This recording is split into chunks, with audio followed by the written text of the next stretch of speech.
스타트. 할렐루야. 할렐루야. 사도신경으로 신앙 고백드림으로 조직신학 교회론 1강을 시작하도록 합니다. 전능하사 천지를 만드신 하나님 아버지를 내가 믿사오며 그 외아들 우리 주 예수 그리스도를 믿사오니 이는 성령으로 잉태하사 동정녀 마리아에게 나시고 본디오 빌라도에게 고난을 받으사 십자가에 못 박혀 죽으시고 장사한 지 사흘 만에 죽은 자 가운데서 다시 살아나시며 하늘에 오르사 전능하신 하나님 우편에 앉아 계시다가 저리로서 사는 자와 죽은 자를 심판하러 오시리라. 성령을 믿사오며 거룩한 공회와 성도가 서로 교통하는 것과 죄를 사이에 주시는 것과 몸이 다시 사는 것과 영원히 사는 것을 믿사옵나이다. 아멘. 아멘. 할렐루야. 반갑습니다. 이 시간에는 조직신학, 그러니까 서론, 본론, 서론, 신론, 인간론, 기독론, 또 성령론, 교회론, 종말론, 이 8과목을 공부하는데 오늘 강의는 앞으로 5시간 동안 걸쳐서 교회에 대한 교회론을 공부합니다. 우리는 지금 지상에 있는 교회에 이렇게 몸을 담고 있는 입장이지만 교회라고 하는 기본 개념이 어떤 것인가 부터 시작해가지고 장차 교회와 국가와 하나님의 나라인 신국에까지 이르는 그러한 내용을 가지고 공부하게 될 겁니다. 그래서 전체 강의는 5시간 동안에 걸쳐서 교회론의 핵심만 공부하되 교회의 본질적인 개념, 또 교회의 기능, 교회의 권세, 교회의 예배, 교회의 정치, 교회의 성례, 그 다음에 세례, 성찬, 그리고 은혜 수단으로서의 교회, 교회와 국가와 신국에 대해서 공부하고자 합니다. 오늘 시간은 첫 시간으로 교회의 본질적인 개념을 핵심만 공부하도록 합니다. 그 본질적인 개념 중에서 먼저 교회의 정의입니다. 교회를 우리 기독교에서는 어떻게 정의하고 있는가, 그 얘기입니다. 교회는 일반적으로 오순절 성령 강림 사건, 그러니까 사도행전 2장에 등장하는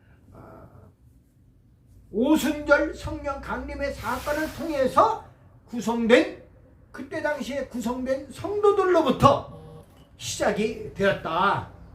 이는 그리스도 이전의 구약의 교회와 그리스도 이후의 신약 교회가 존재했음을 이야기하고 있습니다.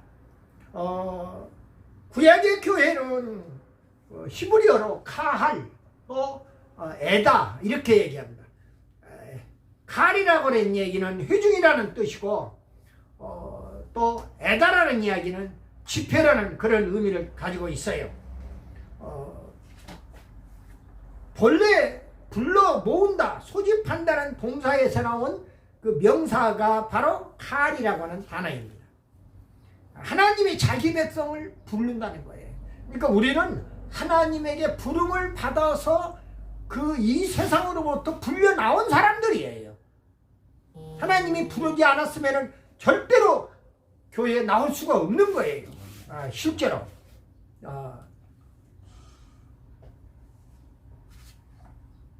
열왕기상 8장 13절 14절 말씀을 보니까 내가 참으로 주를 위하여 거하실 전을 건축하였사오니 주께서 영원히 거하실 처소로소이다 하고 얼굴을 돌이켜 이스라엘의 온 회중을 위하여 축복하니 때에 이스라엘 온 회중이 섰더라 그랬습니다. 솔로몬을 통해서 이렇게 그 솔로몬이 이렇게 말했는데 여기에서 회중은 칼이라는 말로서 번역한 것으로 교회는 회중을 의미한다 그 얘기입니다. 또 에다라고 하는 말이 회중이라는 말인데 이 말도 집회 회중 또는 집회란 말인데 본래 야드라는 동사에서 나온 명사로서 지정된 장소에 지명도에 모인 사람들이, 하나님이 불러낸 사람들이라는 뜻은 바로 칼이라는 얘기고, 그리고 에다라는 얘기는 그 불러낸 사람들이 일정한 장소에 모인다는 겁니다. 소집한다는 거예요. 소집되었다는 거예요. 하나님의 자기 백성을 부른 사람들의 모임이 바로 교회다. 이제 그런 차원의 얘기가 될 것입니다. 신약의 교회는요, 에클레시아, 구약에서는 칼이나 에다 이렇게 얘기합니다만 신약에서는 에클레시아라고 합니다. 회중과 교회 이렇게 이야기를 합니다. 또 에클레시아 말고 쿠리아코스라고 그래서 주의 집이다, 시나고게 회당이다, 이렇게 이야기하기도 합니다. 에클레시아는 헬라어의 전치사 에크, 어디로부터 와, 동사 칼레오, 부른다고 하는 그 합성어에, 본래 회중은 공적인 사업을 목적으로 모인 사람들의 집회를 얘기합니다. 일정 지역 성도들의 모임인 지교회, 가정교회, 지교회들의 총칭을 털어서 이야기합니다. 그리스도를 주로 고백한 보편적인 유형교회, 그리스도와 연합된 무형교회를 다 가르치고 있어요. 여러분들 우리가 생각할 때 형체가 있는 유형교회는 오늘날 지상에 십자가도 걸려있고 교회 건물이 눈에 보이는 겁니다. 그래서 유형교회, 보이는 교회예요.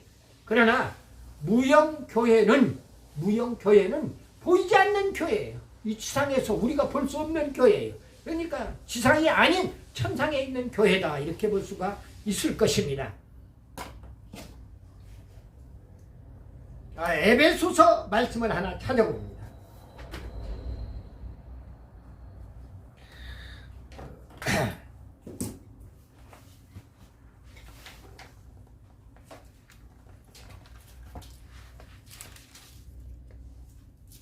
에베소서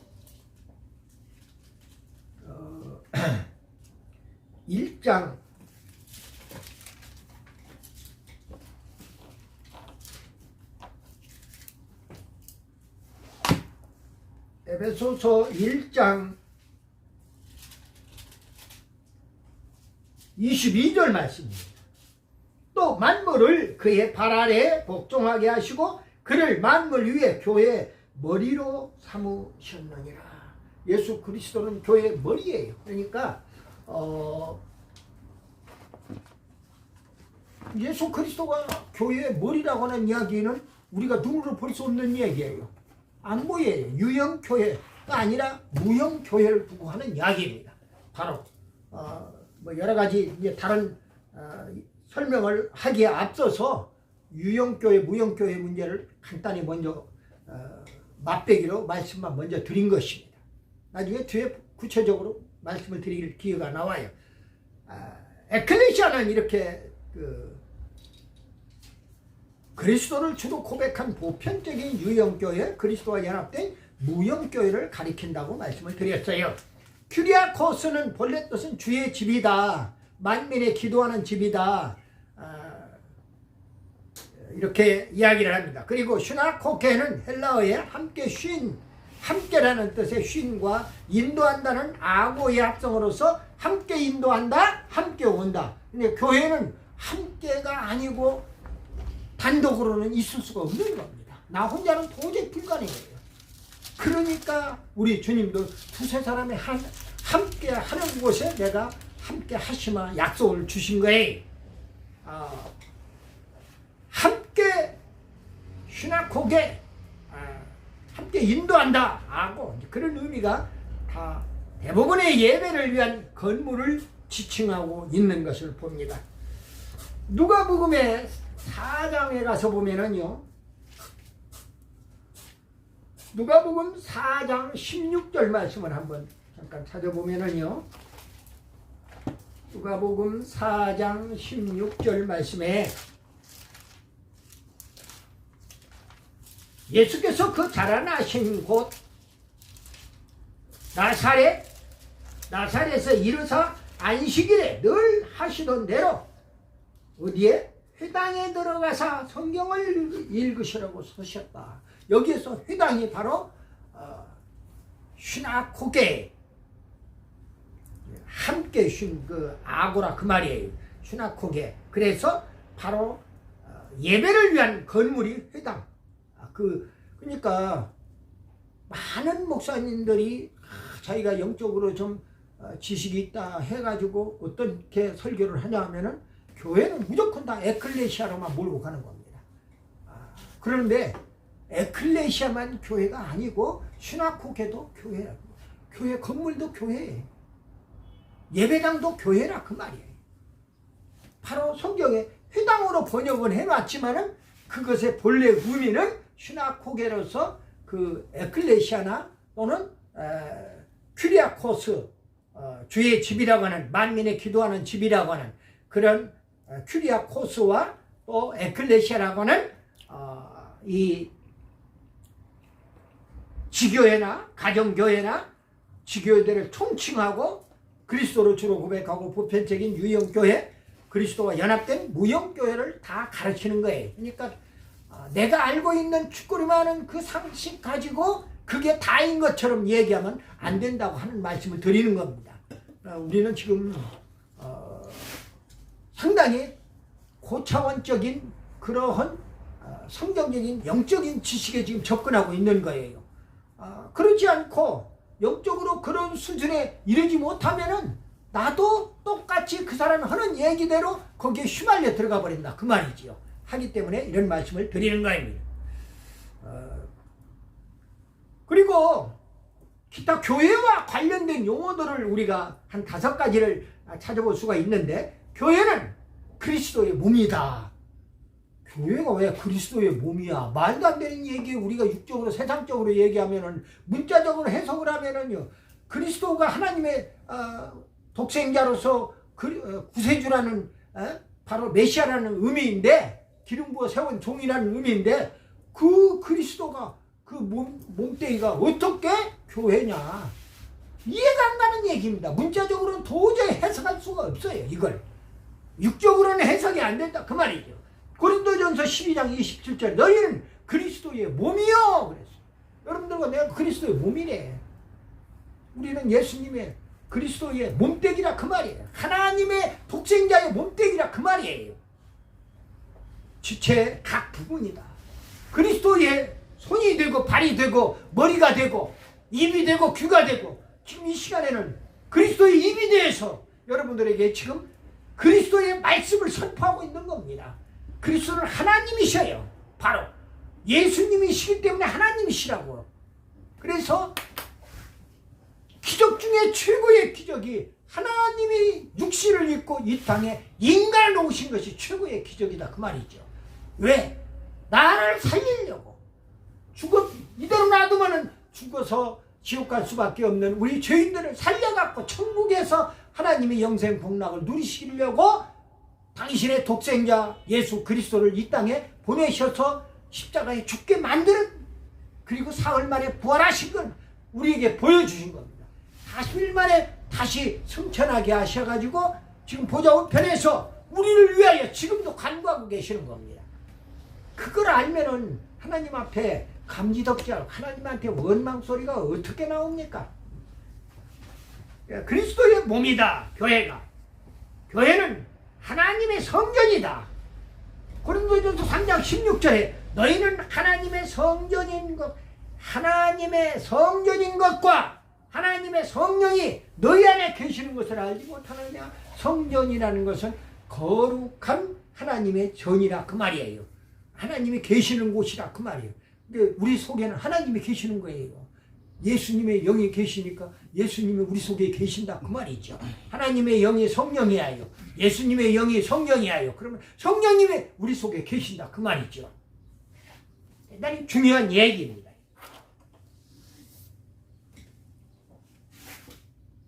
교회 나오지도 않으면서 어쩌다 한 번씩 교회 나와가지고 한다는 소리가 상냥을 받으십시오. 당신들은 성령도 못 받았지 않소? 하는 식으로 얘기하는 사람들이 많아요. 특히 목회자라고 하는 사람들이 그런 얘기를 많이 합니다. 그리고 그따위를 믿어가지고 어떻게 천국 가요? 그따위를 같으면 어떻게 하나님의 자녀가 돼요? 그건 네 생각이야. 하나님이 너 같은 망나니 새끼도 당신이 사자로 쓰겠다고 불러주셨고 나 같은 죄인도 하나님이 당신의 아들로 삼아주셨단 말이야. 그걸 왜 못 믿어? 자기 혼자 의로운 채는 다 하려고 드는 겁니다. 그 자기가 의롭다고 하면 의로워진 겁니까? 하나님이 의롭다고 인정을 해줘야 의로운 거예요. 바로 아브라함을 통해서 우리는 그런 교훈을 얻을 수가 있는 겁니다. 첫 번째가 너희는 교회는 그리스도의 몸이다. 우리가 그러니까 교회가 되는 거지요. 그리고 우리는 하나님의 성전이다. 또 세 번째로 우리는 하늘의 예루살렘이다. 우리는 하늘의 예루살렘이에요. 히브리서 12장 22절에 그러나 이런 곳은 시온산과 살아계신 하나님의 도성인 하늘의 예루살렘과 천만 천사와 그랬어요.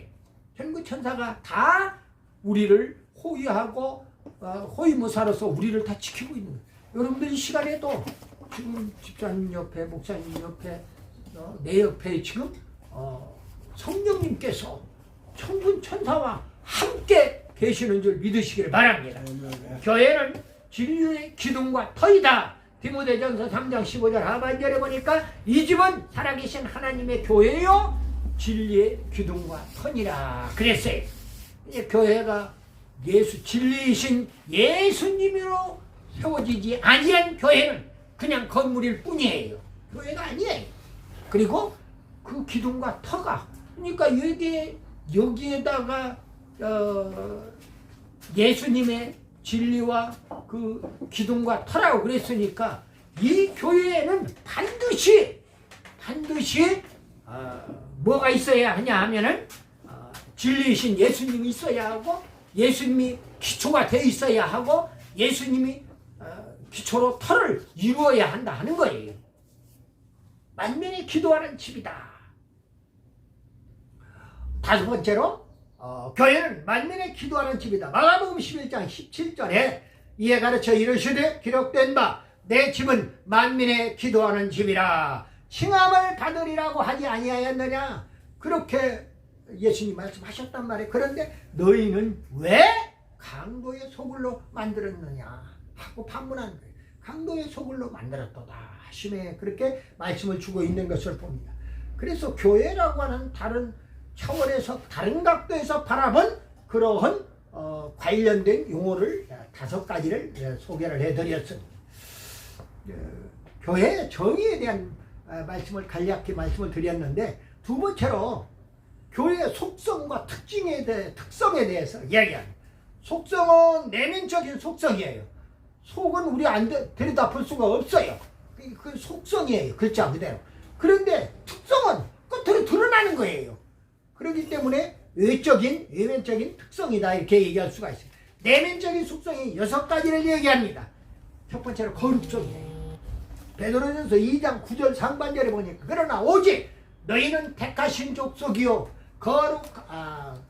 왕같은 제사장들이요 거룩한 나라요 그의 소유된 백성이니 우리는 하나님의 소유된 백성이에요. 거룩한 나라에 왕같은 제사장들이에요. 누가 뭐라고 하더라도 어디 가서 쫄 필요가 없는 거예요. 왜? 하나님이 왕같은 제사장이라는데 하나님의 왕같은 제사장들이고 거룩한 하나님의 나라이고 또 하나님의 소유된 백성이라는데 누구 인간들한테 감히 죄 많은 지옥 갈 인간들한테 절절 매느냐 그 말이에요. 자신감으로 확신감에 차 있기를 바랍니다. 이 거룩성 때문에 그런 거예요. 그러니까 하나님은 내가 거룩하니까 너희도 거룩하라고 베드로를 통해서도 말씀하시고 또 모세를 통해서도 민수기에서 이렇게 말씀 주고 있는 것을 우리가 볼 수가 있습니다. 두 번째로 통일성입니다. 거룩성에 의해서 로마서 12장 5절에 보니까 이와 같이 우리 많은 사람이 그리스도 안에서 한 몸이 되어 서로 지체가 되었다. 한 몸이 되어서 누구는 팔센 힘이 있고 하체도 단단한 그런 근육을 가지고 있는 힘을 자랑할 수 있는 그러한 그 몸에 팔다리를 가지고 있는 겁니다. 어떤 집사님이나 어떤 장로님은 또 어떤 목사님은 생각보다는 아주 그냥 바람 부르면 날아갈 것 같이 아주 연약해 보이고 질병투성이고 그냥 빌비쌀림 같은데, 그런데 하나님이 일에 강단에 서기만 하면 그냥 막 펄펄 끓어 넘치는 것을 봐요. 우리가 그런 것을 보면서 많은 걸 느낍니다. 이와 같이 우리 많은 사람이 그리스도 안에서 한 몸이 된다. 예수 안에서 한 몸이 되면은 무서울 것이 없어요. 한 몸이 되어 서로 지체가 되었다. 그리고 여러분들의 팔다리, 머리로부터 팔다리, 귀, 코, 입 다 주님한테 붙들려 쓰임받기를 바라는 거예요. 공인성이에요. 바로 다음에 세 번째로 보편성입니다. 하나로 연결되어 있는 통일성, 예수님에게 연결되어 있는 통일성. 예수님이 연결 안 되어 있는 몸뚱이나 머리나 머리로는 생각하는 것이고, 또 팔다리, 팔다리 움직여서 일하는 거 아닙니까? 예를 들어서. 그런데 예수님하고 관계없는 일하는 것은 다 헛방이나 그 말이에요. 어떻게 보면은. 다리도 마찬가지고요. 보편성은 로마서 10장 13절에 누구든지 주의 이름을 부르는 자는 구원을 얻으리라. 누구든지예요. 아이고, 너는 나만 되고 너희들은 안 돼. 너희들 같이 믿어서는 안 돼. 그건 지 생각이라니까. 내가 오늘도 여기 오면서 방송 설교를 듣고 오는데 기가 막힌 거야. 자꾸 그냥 율법주의 그 목사, 그 사람들은 또 그런 율법주의 그 목사들을 통해서 하나님이 이루시고자 하는 뜻이 있어요. 그렇기 때문에 거기에 부름받음이 있는 겁니다. 가룟 유다가 예수님의 12제자의 범주에 들어가 있는 사람이에요. 분명히. 그런데도 왜 가룟 유다를 예수님이 단칼에 없애버리지 않고 자기 죽을 때까지 가룟 유다가 스스로 자살할 때까지 그냥 놓아두었겠는가 한번 생각을 해볼 필요가 있는 겁니다. 예수님은 하나님이셔요. 자기 마음대로 죽일 수도 있고 살릴 수도 있고, 자기가 십자가에 못 박혀 죽었을 때에도 자기는 살아날 수 있어요. 좌편강도가 네가 진짜 그리스도 맞느냐? 그러면은 한번 너도 십자가에서 내려오고 우리도 좀 내려오게 해달라는 거예요. 그런 얌체 같은 소리가 어디가 있어? 아니, 네가 뭔데? 너는 도둑놈이고 너는 살인 강도고 나쁜 놈이잖아. 세상 말로 얘기하면은. 그래, 너는 십자가형을 받을 놈이야. 나는 살인도 안 했고 도적질도 안 했고 나쁜 일 안 했어. 반역도 안 했어. 그런데 나는 지금 십자가에 매달려 너희들하고 똑같이 벌거벗겨서 죽어가고 있잖아. 하는데 내가 그리스도면은 십자가에서 내려오라고? 그 말까지는 이해가 가, 그나마도. 그런데 우리들 죄인들을 좀 살려달라고? 죄인을 살려주는 게 그리스도가 맞기는 맞는구나. 그 죄인의 입술에서도 좌편 강도 입에서도 그따위로 이야기하는 것을 보면은 우리가 설명을 할 수가 있을 겁니다. 보편성, 누구든지 주의 이름을 부르는 자는 구원을 얻는다. 누구든지.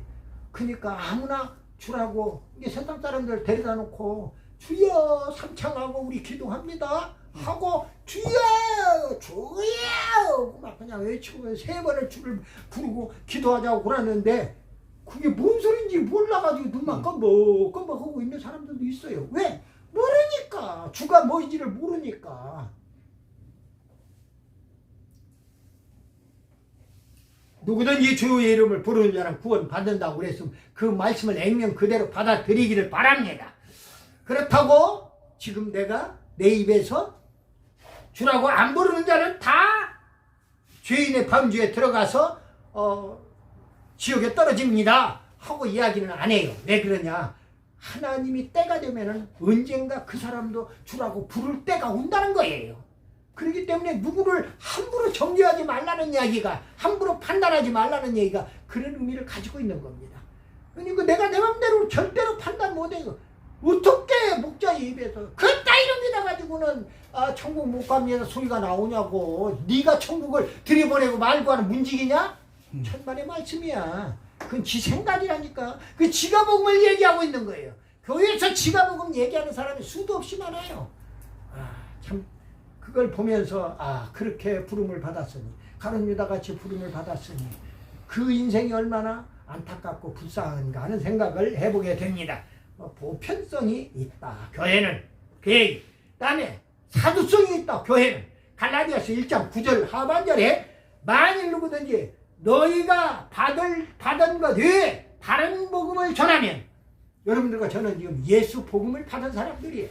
예수 복음 아닌 다른 것을 받은 사람들은 그 다른 복음을 전하면은 강대상에서 예수 전하는데 강대상에서 예수 안 전하고 헛걸전하고 있는 겁니다. 지가 뭘 잘했다고 지 잘난 것만, 지 집안에 뭐 이렇게 잘난 것만, 뭐 이렇게 잘났으면은 그리고 다른 사람을 후드려 패는 거예요. 대통령을 후드려 패면은 자기가 대통령 된 걸로 착각을 하는 거예요. 어떤 대형교회 목사를 한참 후드려 까면은 개축불이나 성도 한 사람도 없는 사람이 그따위 소리를 하고 있는 겁니다. 왜 이런 말씀을 드리냐면은 내가 하는 이야기가 그냥이 아니라 수능이 와가지고 스포츠 와가지고 괴롭힌다고.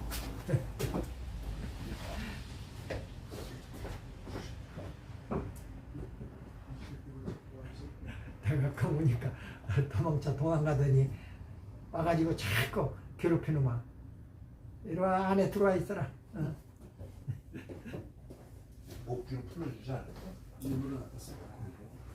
내가 받은 예수 복음 외에 다른 복음을 전하면은, 다른 복음을, 예수 복음 외에 다른 복음을 전하면은 바로 저주를 받는다는 겁니다. 왜 자기가 저주 받는지도 모르고 당하고 있는 거예요. 하나님의 사자라고 하는 목사의 탈을 쓰고 막 이래서는 안 된다. 목자의 탈을 썼다는 얘기, 하나님의 사자의 탈을 썼다는 이야기는요, 하나님이 쓰임을 받는, 하나님 특별히 부름을 받은 목사, 오늘날의 현직 목사, 장로, 안수집사, 권사들을 두고 하는 이야기입니다. 그 사람들은 하나님이 특별히 부른 사람들이에요. 그러니까 내 언행이, 내 말과 행동이 다 하나님께 영광이 될 수, 예수 복음과 영광이 되어야 한다는 이야기예요. 바로. 그래야 저주를 받지 않는다. 다음에 다섯 번째로 생명성입니다. 예수께서 이르시되 나는 부활이요 생명이니 나를 믿는 자는 죽어도 살겠고, 그렇죠? 나를 믿는 자는 죽어도 산다고 그랬어요. 생명이 있다는, 영생한다는 거예요. 난 무엇성입니다. 마태복음 5장 17절에 내가 율법이나 선지자를 폐하러 온 줄로 생각하지 말라. 예수님이 친히 주신 말씀이에요. 산상보훈의 말씀에서 폐하러 온 것이 아니요 완전하게 하려, 율법을 완전하게 하기 위하여 오셨다. 그의 이렇게 무엇성, 생명성, 그리고 사도성, 보편성, 통일성, 거룩성에 이르는 내면적인, 우리 눈으로 볼 수 없는 내면적인 속성 6가지를 이야기하고 있는 겁니다. 다음에 외면적인 특성, 겉으로 드러나는 또 특성이 6가지가 있어요. 그 뭐냐, 첫째 앞으로 점점 진보해 나가는 것이 보여요. 진보성이에요. 에베소 4장 15절에 오직 사랑 안에서 참된 것을 하여 범사에 그에게까지 자랄지라. 그의 머리니 곧 그리스도시라. 예수를 향하여, 그리스도를 향하여, 그리스도의 몸된 그 머리를 향하여 나아가게 되면은 사랑 안에서 그 사랑이 자라나게 된다. 그 말이에요. 우리 예수 안 믿었을 때 그 사람이 가족 사랑이나 또는 이웃 사랑하는 것이 그전보다 많이 사람이 너그러졌고 사랑의 폭이 넓어진 것을 우리가 느껴요. 많이. 그러니까 그렇게 느껴지니까 그것이 바로 진보성이에요. 어떤 개인이 껍데기로 많이 사람이 좋아진 거예요. 거친 성격이 다듬어졌고 이런 것을 진보성이라고 얘기합니다. 교회가 바로 진보성이 있다. 교회는 바로 우리들을 두고 하는 얘기예요. 다음에 효월성, 에베소 2장 22절 말씀입니다. 너희는 성령 안에서 하나님의 거하실 초소가 되기 위하여 그리스도 예수 안에서 함께 지어져 가느니라. 함께 지어져 가니까 초월해서 하나님이 원하시는 그 수준을 초월해가지고 우리 세상 사람들이 정말로 느낄 수 없는 그런 초월된 경지에까지 우리가 예수 안에서 지어져 간다고 말씀을 주고 있어요. 세 번째로 불멸성입니다. 내가 세상 끝날까지 너희와 항상 함께 있으리라 하셨어요. 외면적인 특성입니다. 영광성입니다. 베드로후서 3장 18절에 오직 우리 구주 예수 그리스도와 은혜와 그를 아는 지식에서 자라가라. 영광이 이제와 영원한 날까지 그에게 있을지어다. 베드로후서 3장 18절 말씀에 영광성. 하나님이 예수님이 영광을 받으시고 우리도 그의 영광에 동참할 수가 있다. 그런 얘기지. 영광이 이제와 영원한 날까지 그에게 있을지어다. 조화성이에요. 에베소 4장 13절에 우리가 다 하나님의 아들을 믿는 것과 아는 것에 하나가 되어 온전한 사람을 이루어 그리스도의 장성한 분량이 충만한 데까지 이르니라.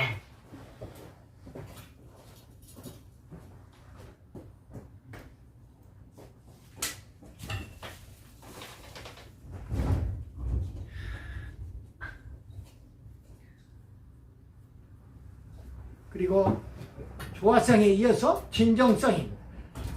디모데전서 3장 15절 하반절에 이 집은 살아계신 하나님의 교회요 진리의 기둥과 터니라 이렇게 말씀을 주고 있는 것을 보게 됩니다. 그래서 교회는 겉으로도 드러나는 특성, 진보성, 초월성, 불멸성, 영원성, 조화성, 진정성 이런 의미를 가지고 있다는 말씀을 드렸습니다. 그리고 세 번째로 교회의 의미, 진정한 교회의 의미가 무엇이냐 하는 이야기죠. 첫 번째로 지교의 의미입니다. 지교회 하는데 뭐 지겹도록 좋은 교회가 지교회입니까? 그런 의미가 아니에요. 사도행전 5장 11절에 온 교회와 이 일을 듣는 사람들이 다 크게 두려워하니라 그랬어요. 가정교회, 이 성경에서 이야기하는 많은 지교회들이 등장합니다. 에베소 교회도 또는 빌라델피아 교회도 또는 그 어떤 지교회가 안디옥 교회가 최초로 그리스도라 칭하는 그런 교인들이 교회가 등장을 하는 걸 봐요. 이게 다 지교의 의미입니다. 그러나 또 가정교회로부터 시작이 돼요. 로마서 16장 5절에 또 저의 집에 있는 교회도 문화다. 집에 있는 교회도 문화다. 가정에서부터 교회가 시작되는 거예요. 그러니까 처음에 교회 건축한다고 그러는데 목사님 신학교 학생이 지금 그 양반이 이번에 행사를 하는 걸 봤어요. 그분이 저한테 강단에서 말씀을 전하고 내려오니까 나한테 그런 얘기를 하는 겁니다.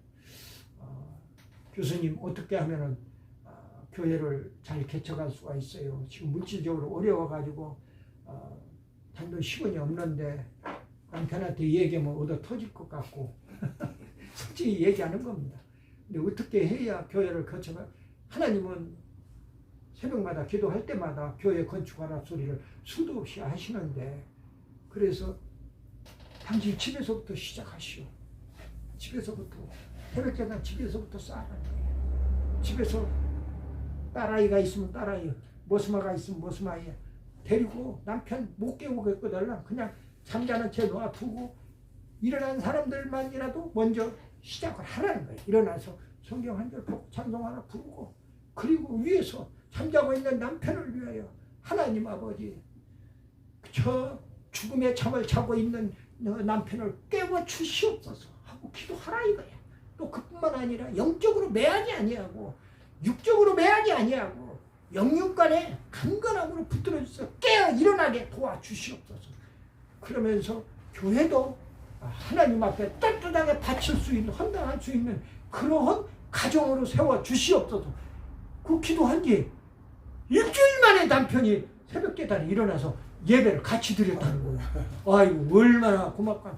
근데 지금 이번에 그 사람이 신학교 학생이 되어가지고 할렐루야 놀렐루야 그냥 잔치가 벌어진 거예요. 그걸 보면서 내가 몸이 아파서 가서 축하는 못 해주었지만은 너무나 고맙고 감사하더라고요. 하나님의 일은요, 우리 미국의 생각에 사람들하고는 달라요. 그렇게 끄댕이를 잡고 두드러 패고 못 살게 굴었던 남편을 통해서 하나님이 영광을 받으시고 있더라 그 말이에요. 때가 되면은 하나님이 다 세우신다는 거죠. 그런 말씀을 드리는 겁니다. 가정교회가 바로 그런 거예요. 집에 있는 교회도 무난하라 그랬어요. 로마 사도 바울을 통해서 로마 교회에게 주시는 말씀이에요. 내가 사랑하는 에베네도에게 무난하라. 그 가정에 가서 내가 사랑하는 아무개 성도가 있다는 거예요. 그 사람에게 무난하라는 거예요. 그리스도로 이름으로 문안해 주라는 겁니다. 그 말은 예수의 복음을 전해 주어서 축복을 해 주라 그 말이에요. 지금 그는 아시아에서 그리스도께 처음 맺은 열매니라. 여러분들 만일에 우리 포천 땅에 우리 제일로 먼저 예수 복음의 첫 열매가 어느 교회인지 모르겠어요. 그러면 그 교회가 지금 어디에서 어떻게 하고 있는지, 지금 두세 사람으로 아주 줄어들어서 형편없이 되었는지, 아니면 교회가 번창해가지고 융성해서 그렇게 하고 있는지, 교회가 물질 때문에 이리 시달리고 저리 시달리고 잘못되어 나가고 그냥 있던 교인들, 장로님들, 권사님들까지 다 뛰쳐나가고 별의별 일들이 왜? 목자가 모범을 못 보이니까 그 목자 꼴보기 싫다고 튀어나가고 별별 일들이 다 일어나고 있어요. 그런 것들을 보면서 너무 안타까워요. 그리스도에게 처음 맺은 열매 에베레도에게 문안하라고, 집에서 예배드리는 그 교회에도 문안하라고 사도 바울은 지금 로마 교회에게 권면하고 있다 그 말이에요. 그때 로마 사회상을 보면은 밖에 나가서 예배 드릴 수 있는 상황이 아니에요. 어떤 건물을 얻어서 거기에 예배당을 차려놓고 하나님께 봉헌하면서 예배 드릴 수 있는 상황이 아니라 그 말이에요. 그만큼 로마에 강력한 파워가 작용하고 있었을 때이기 때문에 그랬다 그 말이에요. 근데 그때 그 실정에 맞게 아무리 핍박을 해도 와서 여기 담임 목사 잡아가지는 않았잖아요. 그래도 코로나로 그렇게 죽일 놈 살릴 놈 하면서도 교회가 조금 우리가 부흥되고 한 500명 됐으면은 그러면서 포천에서 언권이 좀 있고 좌지우지하고 그리고 우리 담임 목사님이 얼굴이 좀 우락부락하게 생기고 해가지고 경찰들 오면 말 안 듣는다고 두드러 패고 해서 이빨이 몇 개 나가고 했으면은 아마 교회 폐쇄시켜버리고 대표적으로 부산에 있는 세계적 교회가 철문을 당했잖아요. 또 여기뿐은 사랑제일교회도 광화문에 나온 그 사랑제일교회도 그래서 광화문 집회가 더 유명해지고 더 사람들이 많이 모이게 됐어요. 왜? 정부에서 압박을 가하니까 이건 아니다 이거예요. 이건 왜 정부가 교회를 간섭을 하느냐 그 말이에요. 하나님의 나라를 일개 작은 국가에서 지상의 국가가 어떻게 하나님의 나라를 좌지우지하려고 드느냐 이 말이죠. 이건 아니다 하는 차원에서 말씀을 드리는 가정교회의 의미가 그랬고 또 성도의 연합의 의미가 있습니다. 로마서 6장 5절에 만일 우리가 그의 죽으심과 합하여 같은 모양으로 연합한 자가 되었으면 우리는 같은 모양으로 한 모양으로 예수님과 함께 십자가에 죽으실 때 우리도 돌아 죽었고 또한 그의 부활과 함께 같은 모양으로 연합한 자가 되었다 하는 이야기입니다. 네 번째로 하나님의 소유의 의미입니다. 그리스도의 몸이다. 아까 말씀을 드렸죠. 하나님의 성전이다. 또 하늘의 예루살렘이다. 진리의 기둥과 터다. 만민의 기도하는 집이다. 하나님과 다 연합이 된 거예요. 하나님과 연합되지 아니하면은 그리스도 우리 성도들이 그리스도와 연합이 되지 않고 하나님과 연합이 되지 않고 성령님과 연합이 되지 않은 사람은 진짜 교인이 아니라 하는 얘기입니다. 그런 차원에서 교회에 대한 참 의미를 말씀을 드렸어요. 네 번째로 교회의 구별입니다. 교회를 어떻게 구별하느냐, 분별하느냐, 분류와 시대별로 교회를 그 형태를 잠깐 좀 말씀을 드리려고. 천상교회와 지상교회, 하늘에 있는 교회와 지상에 있는 교회로 분류가 돼요. 승리의 교회와 전투교회, 하늘에 있는 교회는 승리의 교회예요. 그리고 지상에 있는 교회는 싸우는 교회예요. 어디하고 싸우느냐? 불신의 세력들과 마귀 사탄의 세력들과 싸우는 겁니다. 악령들과 싸우는 거예요. 이게 전투교회라고 그래요. 무령교회와 유령교회. 무령교회는 형체가 안 보이니까 하늘에 있는 교회를 두고 하는 얘기고, 유형교회는 교회 형태가 보이잖아요. 그래서 지상에 있는 유형교회를 이야기합니다. 그리고 보편교회와 지교회. 보편교회는 일반적으로 다 예수를 구주로 고백하는 그런 무리들의 모임인 그 교회가 바로 보편교회입니다. 그런데 지교회는 눈에 보이도록 현실적으로 어디에다가 포천 땅에 중앙로에 관문에다가 이 쓰레기장에다가 하나님이 이런 거룩한 하나님의 전을 거룩해 해놓은 겁니다. 시궁창에서 장미꽃이 피어나듯이 말입니다. 근데 이런 차원에서 우리 참 여기에 샬롬의 문화가 정착되기를 바라는 거예요.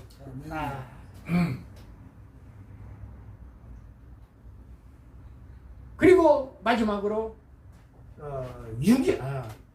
유기체적 교회와 조직적인 교회, 유기체적 교회. 하나님과 우리가 다 한 지체로 유기체가 다 되어 있는 겁니다. 예수님과. 그리고 그것을 조직적으로, 이 지상교회는 그걸 조직적으로 연결을 시키고 있다 하는 얘기. 그 다음에 불가시적 교회와 가시적 교회. 하나는 볼 수 없는 천상의 교회이고 하나는 볼 수 있는 지상의 교회를 두고 이야기한다. 교회의 표지를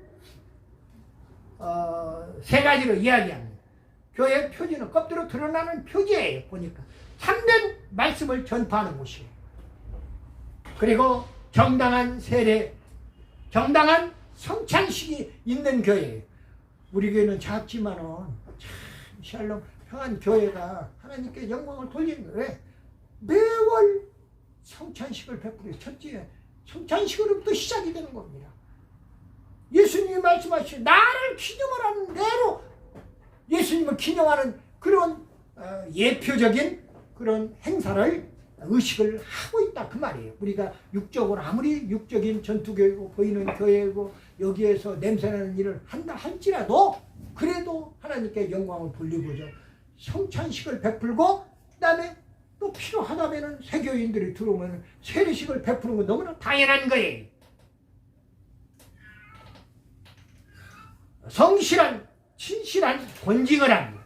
교회는요, 뭘 누가 잘못한 사람이 있어요. 그럼 그 잘못한 사람을 그냥 잘했다고 감싸주는 게 담임 목사의 할 일이 아니라는 얘기예요.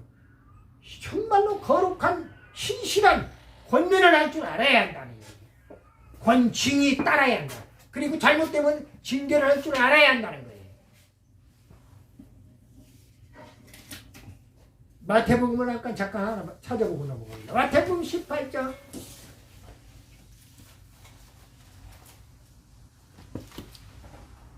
마태복음 18장입니다.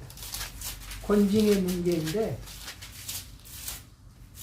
마태복음 18장 18절 말씀을 보니까 진실로 너희에게 이르노니 무엇이든지 너희 땅에서 매면 하늘에서도 매일 것이요 무엇이든지 땅에서 풀면 하늘에서도 풀리리라. 이 지상에 있는 교회에서 매어놓으면 하늘에서도 매인다는 거예요. 그리고 지상에 있는 교회에서 풀어주면 하늘에서도 풀린다는 겁니다. 맥혔던 것이. 이런 말씀을 주고 있어요. 그러니까 잘못된 것을 보고도 눈 감아주는 게 능사는 아니다고 말씀을 주고 있다. 그런 얘기예요.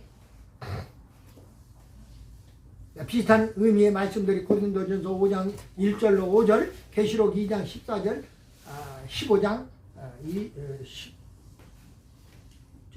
2장 14절, 15장 15절, 20절에 말씀을 주고 있는 것을 보게 됩니다. 시대별로 교회의 형태는 족장시대 가정교회가 있었죠. 창세기 3장 15절 말씀에 원시복음 예수 아담 하와가 가정교회를 시작합니다. 여호와 이름을 부른 셋 가정교회가 창세기 4장 26절에 시작이 됩니다. 아브라함 유형교회 할례를 거쳐서 출애굽 이전까지 지속되는 교회가 바로 족장시대 가정교회예요. 그리고 모세시대의 국가교회가 시작해요. 모세시대는 하나님이 모세를 크게 들어 쓰시려고 하는데 국가적인 대형교회를 이야기하고 있어요. 그래서 광화문에서 늘 외치는 소리가 그런 소리가 들려와요. 정광훈 목사님 입술을 통해서 하나님이 주시는 말씀이라고 저는 그렇게 믿어요. 왜 그러냐? 그 사람이 뭐 잘했다, 빤스 목도사, 사리모다 목사다, 뭐 별별 험담을 하는 사람들, 험담하는 사람들이 입이 더러운 거예요. 저는 그렇게 생각을 해요. 그 사람이 매맞짓을 했으면 하나님이 오직 알아서 회초리를 들겠느냐 그 말이에요.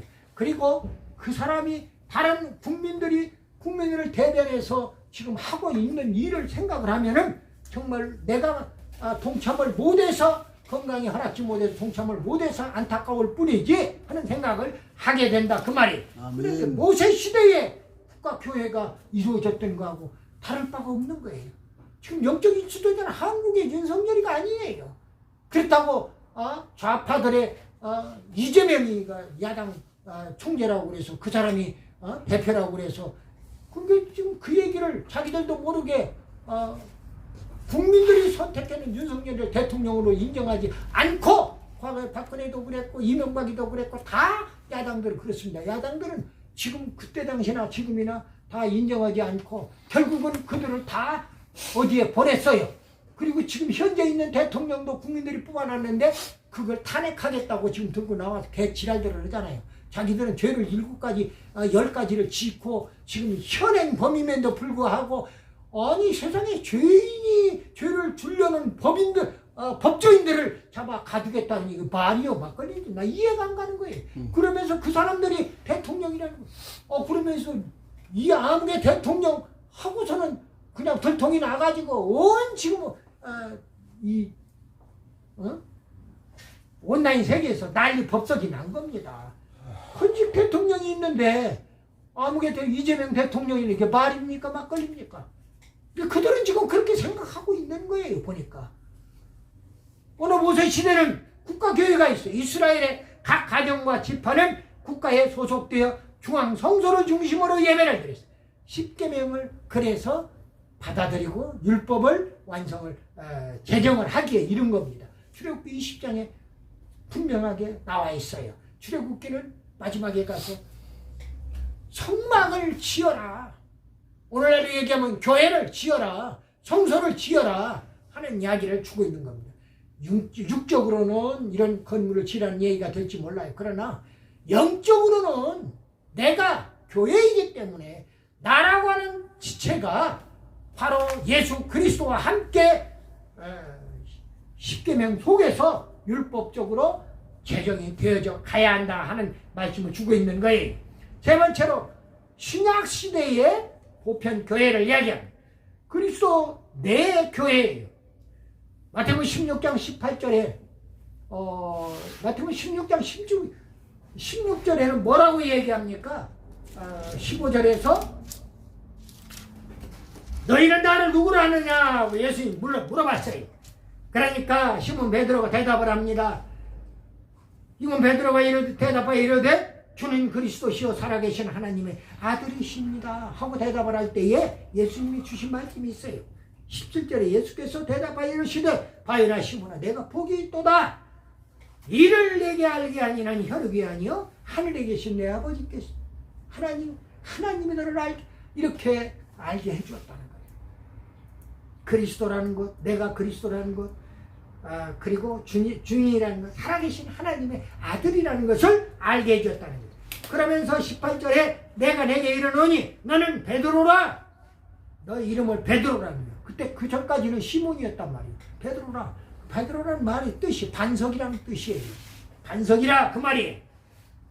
그러면서 내가 이 반석 위에 내 교회를 세우겠다는 거예요.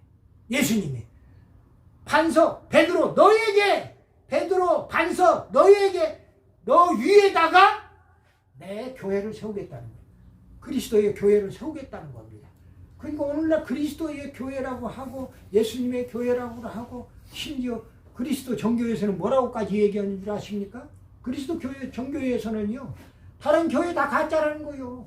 그리스도라고 몸을 앞에 붙이지 않으니까 다 그리스도의 몸된 교회가 앞에다가 무슨 예수라는 말도 좋고 그리스도라는 말도 좋고 다 좋은데 다른 말보단 그리스도 정교회라는 말을 앞에다 붙여야 그게 참이라는 거예요. 이 말씀을 두고 하는 이야기입니다. 그러면서 다른 게 그만큼 어떤 거룩성을 강조하는 그런 면이 될 것입니다. 이 반석 위에 내 교회를 세우리니 음부의 권세가 이기지 못하리라. 앞으로 악한 영들이 여기 와서 발을 들여놓지 못할 것이다 하는 얘기. 여러분들 여기 무당들이 올라다가 여기 평안교회 들어오려고 하다가서는 저 밖에다가 문 출입 있는 데다가 정직칼이라고 그러죠. 부엌칼. 큰 부엌칼을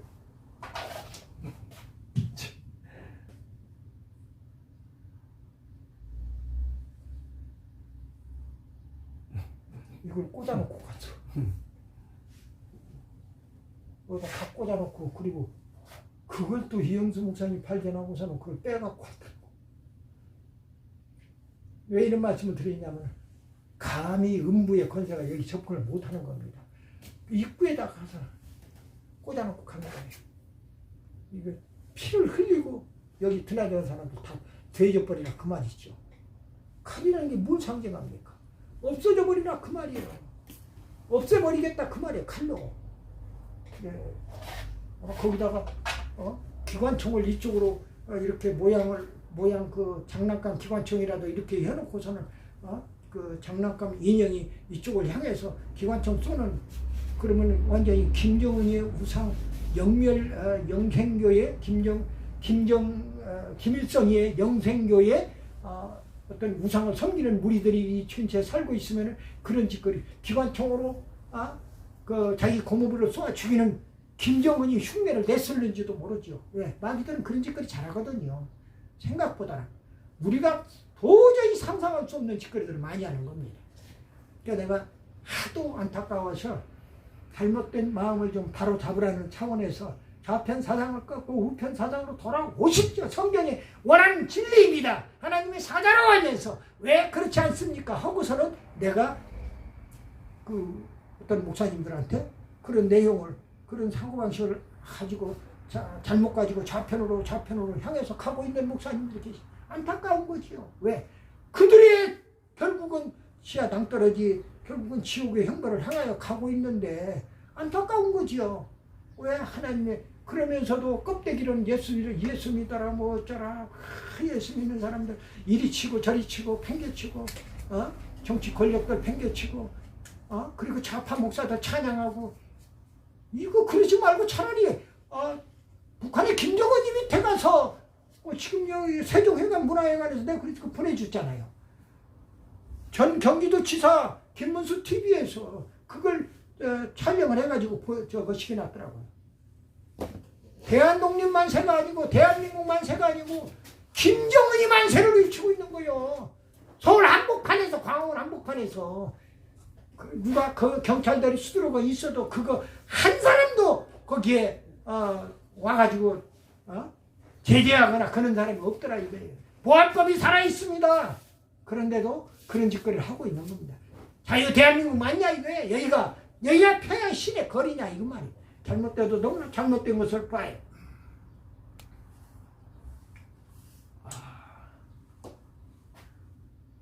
중앙 성소를 중심으로 모세시대 율법의 국가 그 교회가 성립되었었고요. 그다음에 마지막으로 신약시대 보편 교회가 그리스도의 내 교회 예언이 오순절 성령 강림으로부터 시작해서 그리스도가 기초 반석이 되어서 예배가 지금도 이루어지고 있는 것을 보게 됩니다.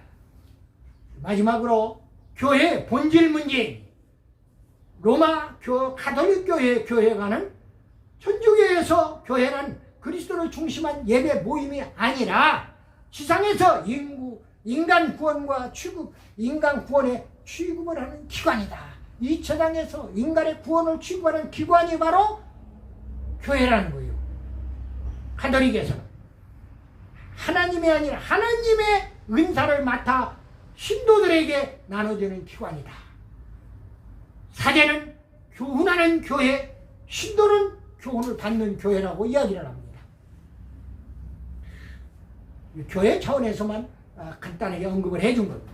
동방정교회 교회관은 본질적으로 천주교의 교회관과 비슷합니다.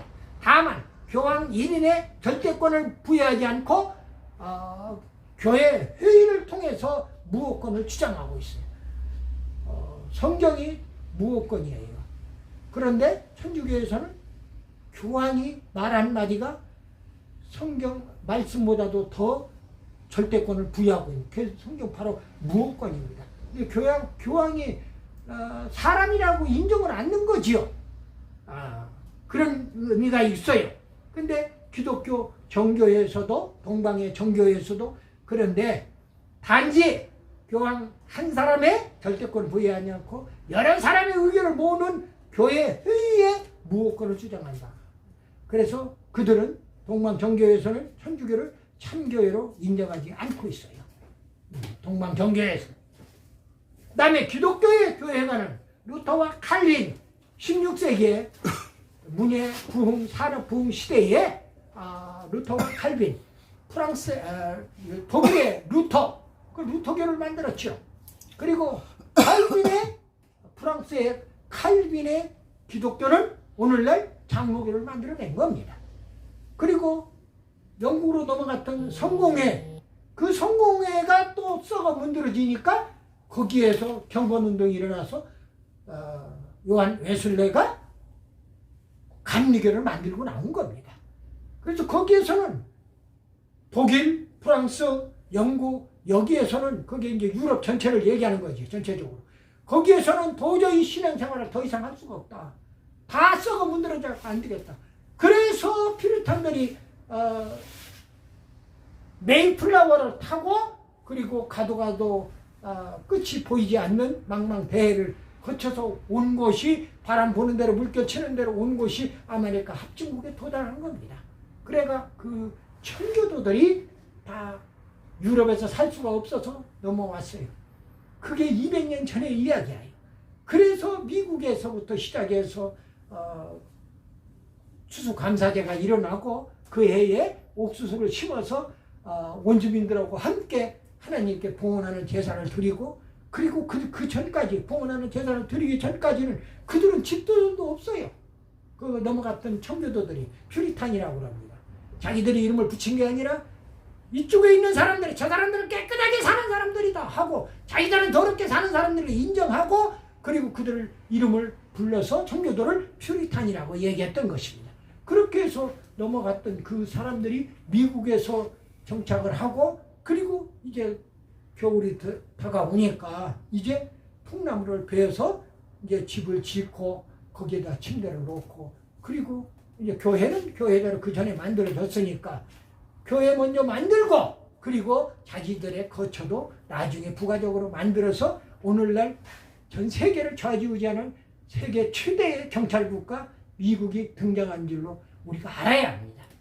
그래서 우리가 지금 선교사들이 미국 선교사, 뭐 영국 선교사, 프랑스 선교사, 독일 선교사, 호주 선교사, 한국의 그 많은 선교사들 중에 제일 많이 들어온 데가 바로 한국에 결정적으로 많이 들어온 데가 미국 남장로교의 언더우드 목사가 데리고 들어왔던 그 장로교 그리고 아펜젤러 그때만 해도 미국에서 침례교 다음으로 가장 큰 교세를 가지고 있었던 교단이 감리교예요. 그래서 아펜젤러를 판송한 거예요. 그래서 아펜젤러 감리교가 장로교보다도 교세가 크기 때문에 인천항에 도착하자마자 땅에 키스를 하면서 대표 기도를 아펜젤러가 했어요. 언더우드는 그 뒤에서 그냥 뿌리고 같이 그러고만 있어. 왜? 교세가 작으니까 대표 기도도 못했다고요. 그런데 한국에 와가지고 어쨌든 간에 지역별로 분담을 해서 어느 지역은 뭐 예를 들면 전라도 지역은 장로교가 충청도 지역은 무슨 뭐 감리교가 강원도 지역은 어느 교파에서 이렇게 다 나누어서 그렇게 일을 하다가 나중에 그 언더우드 선교사하고 아펜젤러 선교사가 아니 그 한국에 있는 원주민들을 교육을 시켜가지고 교화시켜서 그 사람들이 의해서 복음이 전파돼야 하는데 복음의 물결은 다 이제 전파돼 나가야 하는데 그게 안 되는 겁니다. 그러니까 결국은 나중에 보니까 이렇게 언더우드 선교사나 아펜젤러 선교사 말고 그 사람들이 평양에 있는 마포선열의 집에 개인 집에서 신학교를 시작한 겁니다. 그래가지고 한국의 순교자 5대 순교자라고 하는 사람들이 전부가 다 거기 출신들이에요. 다 나는 내 피를 토해서라도 내가 죽어서라도 하나님의 나라 예수의 나라 그리스도의 왕국이 이 땅에 자유 대한민국에 지속되기를 원합니다 하는 그런 간절한 그런 기도의 제목들을 가지고 그 사람들이 이 땅에서 순교하기 이른 겁니다.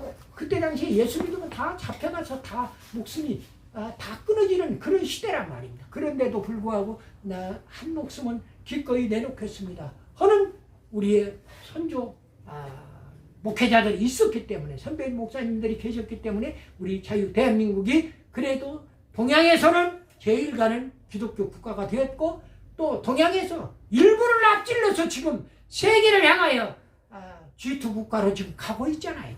가고 있는 것을 우리가 보고 있으면서도 그래도 북한의 김정일, 김일성이가 좋다고, 김정은이가 좋다고 그 졸졸 빨아대는 그 좌파 무리들을 볼 때에 그것이 신앙적으로 얘기하면은 김정은의 우상을 섬기고 있는 겁니다. 영생교를 섬기고 있는 거예요. 왜 교회에 십자가를 걸어놓고 이런 짓거리를 하고 있느냐 그 말이에요. 교회 십자가를 내려버리던가 차라리 그게 아니면 교회 십자가를 걸어놓고, 교회 십자가는 예수가 없는 십자가가 어디가 있어요. 그런데 예수는 안전하고 김일성이 영생교를 전하고 있는 겁니다. 김일성이 말 믿기만 하면 영생을 한다는 거예요. 그러면 자기 교회 그 내려놓고 성경 가지고 정말 김일성이 그 교훈집 영생집 그거 갖다 놓고 교환을 하면 될 거 아닙니까? 왜 딴짓거리 하냐 그 말이에요. 가른 유다하고 다를 바가 뭐가 있어요? 예수 팔아먹는 그런 버러지 같은 좌파 목사들. 이게 지금 한국에서 50% 이상이 된 겁니다. 기가 막혀서 말이 안 나와요. 그렇다고 대형교회에도 거기에 휘말려 들어가고 있는데, 대형교회에서 한 사람도 담임 목사라는 사람이 이런 얘기를 자유 대한민국을 향하여 복음의 나팔을, 제대로 된 예수 복음의 나팔을 불어주는 사람이 없어요. 그러니까 너무나 안타까운 거예요. 부족한 것은 기도로, 우리가 할 수 없는 것은 하나님이 기도하면 응답 주신다고 믿으면서도 우리는 현실적으로 좌파 목사들의 잘못된 그 가치관, 우상 숭배의 가치관, 이런 것들을 하나님이 싫어하는 것인지 번지하면서, 성경에 그런 기록이 없어. 우상 숭배하지 말라 소리가 얼마나 많았더냐 그 말이에요. 내가 이 강단에 와서도 몇 년 동안에 우상 숭배하지 말라는 말씀을 주제목으로 해가지고 말씀을 전한 게 한 몇 번이 돼요. 그 정도로 우상 숭배는 절대 금지시하고 하나님이 싫어하는 것 중에 최고의 덕목이에요. 그럼에도 불구하고 우상 숭배를 떳떳하게 하면서, 그러니까 예수 전하지 못하는 거죠. 예수 못 전하니까 하나님의 징계의 벌을 받을 수밖에 없는. 그러면 저희들이나 받으면 괜찮겠는데 나라 전체가 지금 징계의 벌을 받고 있잖아요. 안타까워서 드리는 말씀입니다.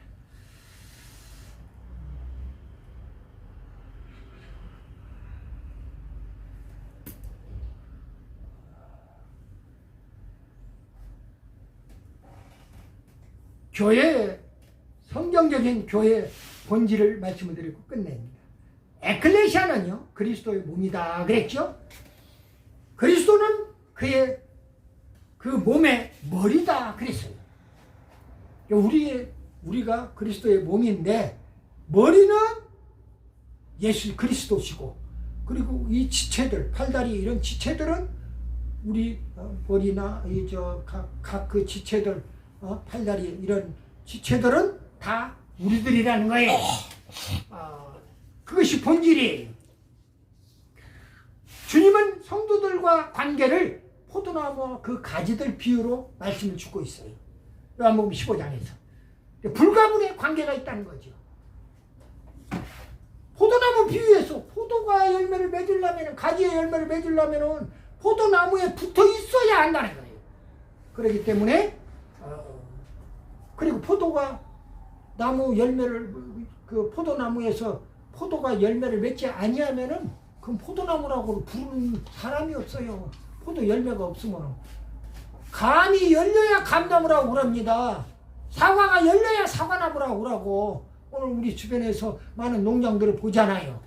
그 농장에 가서 보니까 금년은 유별나게 많은 사람들이 그 농장이 문을 닫을 정도로 정말 그렇다고 무슨 크게 태풍이 불어서 낙과가 많이 졌거나 그러지도 않았는데도 불구하고 금년에 사과금이 배 이상 뛰었어요. 과거에 5만 원도 사고 10만 원 주고도 못 사요. 실제로. 과수원에 내 주변에 과수원 아는 사람이 있어가지고 가서 보니까 파지를 살려고 해도 5만 파지를 구할 길도 없는 거예요. 그 정도로 힘들더라고요.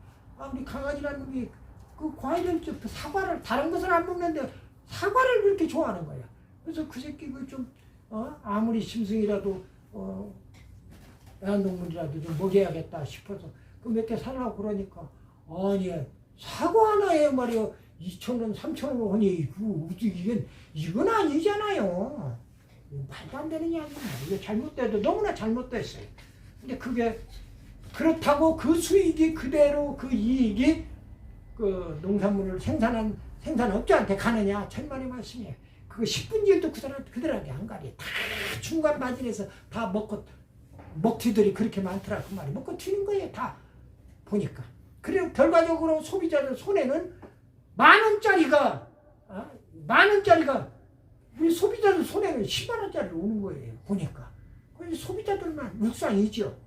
근데 그런 것들을 경제적인 차원에서 경제를 전공한 사람들은 참 늘상 최대 고민이 바로 그겁니다. 농림부 장관이나 해양수산부 장관이나 이런 장관직에 가서 장차관의 그런 일들을 도맡아야 하는 국가적인 그런 장관급의 몸을 담고 국민을 위하여 헌신하겠다고 다짐하는 사람들이라면은 그런 것 잘못된 것들을 바로 잡아줘야 해요. 무조건 과거의 것을 회상하면 돌아가면 안 된다고 그러는 착각이. 잘못된 정책을 핀 사람들은 그 대가를 받아야죠. 그리고 자기 배까지 불렸으니까 기어내놓고 기어내놔야 하고요. 그런데도 참 안타까운 거예요. 그들이 좌파였기 때문에 내가 좌파 사상을 가지고 있기 때문에 그들을 뭐라고 할 수가 없다. 그들을 용서해 주어야 한다. 참 기독교 예수님의 사랑 얼마나 좋습니까? 그렇게 해서 거기에다 갖다 씻어 붙이는 거예요. 너무 안타까운 그런 모습을 봅니다. 여러분들 잘못된 목회자들을 가고 있는 그 사람들의 가치관이 올바른 가치관을 우편의 사상을 가질 수 있도록 우편 양의 사상을 가지도록 염소의 사상을 가진 사람들은요 영멸의 자리에 들어간다고요. 마태복음 25장 말씀을 보고 말씀을 마무리합니다. 마태복음 25장 46절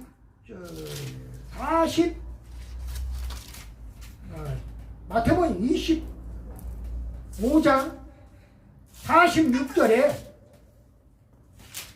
우리 합독합니다. 너무나 소중한 말씀. 그들은 영벌에 의인들은 영생에 들어가리라. 여기 그들은 영벌에 그랬는데 그들은 바로 의인편에 있는 염소들에게 하는 얘기예요.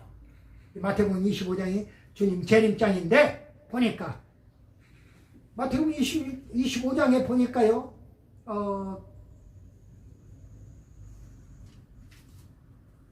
달란트 비유의 을 두고 끝을 맺고 그리고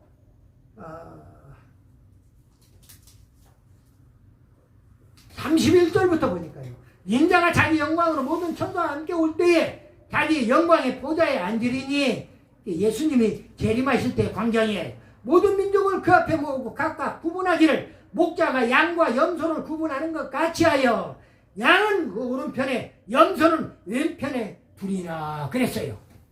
오른편에 있는 염소는 의인들이고 왼편에 둔 염소는 바로 영벌에 처하는 그러한 염소라 그 말이에요. 양은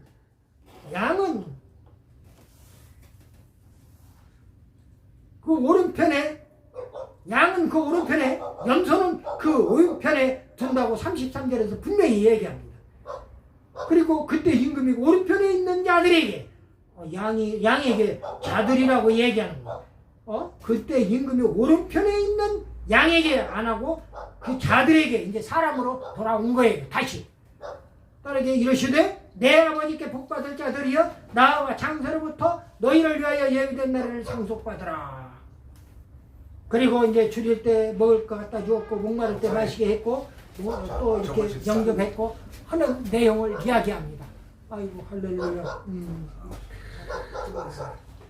그들은 영벌에 그리고 의인들은 영생에 들어가리라. 그 염소는 영벌에 처하고 양들은 그 영생에 들어가리라고 하는 그런 정말 엄청난 말씀을 우리에게 주고 있는 것입니다. 오늘 교회가 얼마나 정말 그 본질적인 것을 알아야 된다 하는 말씀을 끝으로 하면서 기도하고 마칩니다. 좋으신 아버지 감사합니다. 영광 받으시옵소서. 주님 함께 하여 주심을 감사합니다. 교회가 본질적으로 그리스도가 몸이 되고 또 머리가 되고 또 우리 성도들과 관계에서 그리스도는 포도나무이고 또 우리는 그 가지라고 그랬습니다. 많은 열매를 맺어야 한다고 그랬습니다. 불가분의 관계인 것을 우리가 깨달았습니다. 우리 주님 교회 생활을 통하여 우리의 삶이 진정으로 하나님의 양으로서 하나님의 부름을 받고 영생의 반열에 들어갈 수 있도록 축복하여 주시옵소서. 연편에 있는 잘못된 그러한 심판을 받고 영벌에 처하지 아니하도록 우리 주님 은혜를 베풀어 주시옵소서. 예수님의 거룩하신 이름으로 감사드리며 기도 드리옵나이다. 아멘. 할렐루야. 하나님께 영광이 받습니다. 울사. 어디 외출했어? 예, 잠깐 불 좀. 아, 잘했다. 은찬 이사도 악세. 외출이야? 예. 그렇지. 언제 오는 거야? 글쎄 다음 달 6월달 이번 예, 6월달 이게 오면 안 되는 거야? 안 되죠.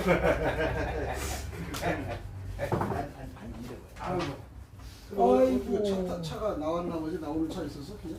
아이고 우리 아직 타야 저거죠.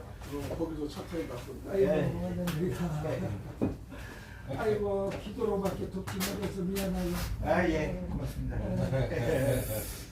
신학 공부하는데 우리 고영우 집사가 왔네요. 신학 교회론 1강을 다 마칩니다. 할렐루야.